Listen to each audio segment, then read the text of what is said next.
ସକାଳେ ଦେଇକି ଦୀପ ଧୂପ ଦେଇକି ଆସିଲେ ଭାରି ପୂଜା କରିକି ସନ୍ଧ୍ୟା ହେଲେ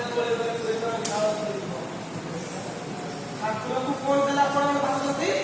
କହିଲେ ଆମର ଶାଗ ହବ, କିଆରେ ଉନ୍ନତ ଫସଲ ହବ। ମତେ ଏଠି ଗୋଟେ କଥା କୁହନ୍ତୁ, ଆପଣମାନେ କେବେ ଘାସ ଉପରେ ହଗିଥିବେ?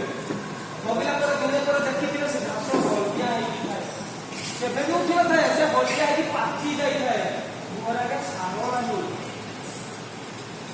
ମୁହଁରେ ସାର ନାହିଁ, କେବଳ ଜୀବାଣୁ ଫଟାଣୁ ପଡିଛି।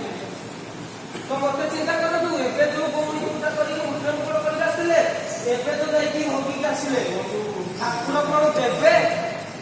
ଠାକୁର ଫସଲ ଦେବେ? ପଇସା ଦେବେ ଠାକୁର ଫସଲ? ସେଥିପାଇଁ ଆଜି ମରୁଡ଼ି ବର୍ଷ ପରେ ବର୍ଷ ହଉଛି ନା ନାହିଁ? ତ ମତେ ଚିନ୍ତା କରି କୁହନ୍ତୁ, କେତେ ଦିନ ଆମେ ଖାଇବା ନିଜ ଭଉଣୀ କେତେ ଦିନ ପର୍ଯ୍ୟନ୍ତ ଆମେ ନିଜକୁ ଖାଉଥିବା? ଏମିତି ନିଜକୁ ନିଜେ ଖାଉଥିବା ନା ନିଜେ ବନ୍ଦ କରିବା? ବନ୍ଦ କରିବା। ଏମିତି ଗୁହ ଖାଇବା ନା ଗୁହ ଖାଇବା ବନ୍ଦ କରିବା? ବନ୍ଦ କରିବା। ନିଜ ଗୁହ ନିଜେ ଖାଉଥିବା ନା ବନ୍ଦ କରିବା? ବନ୍ଦ କରିବା। ନିଜ ଗୁହ ନିଜେ ଖାଇବା ନା ବନ୍ଦ କରିବା?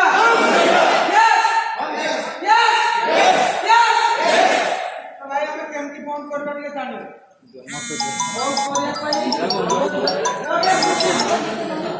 ঠিক আছে ঠিক আছে কোন সরি নে যা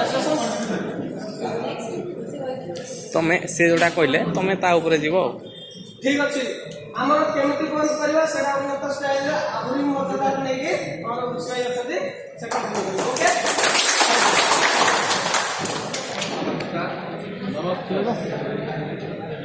ଏଠି ଗ୍ରାମର କୁହ ସେଇଟା ଲଗେଇ କୁହ।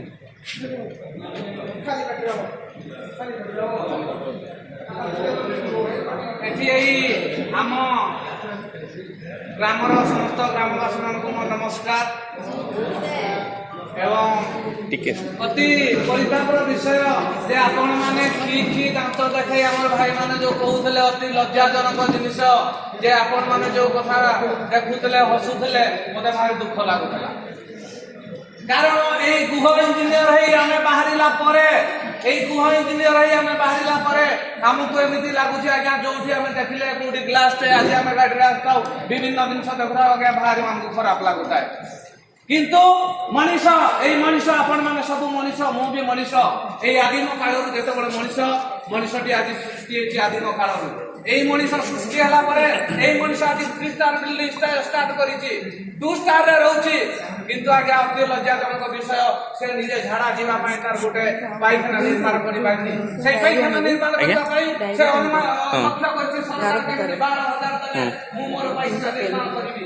ଡାଇରୀ କଲେ ଲକ୍ଜରୀ ଯୋଉଟା ଏଇଟା ତ ଯଦି ହେଲା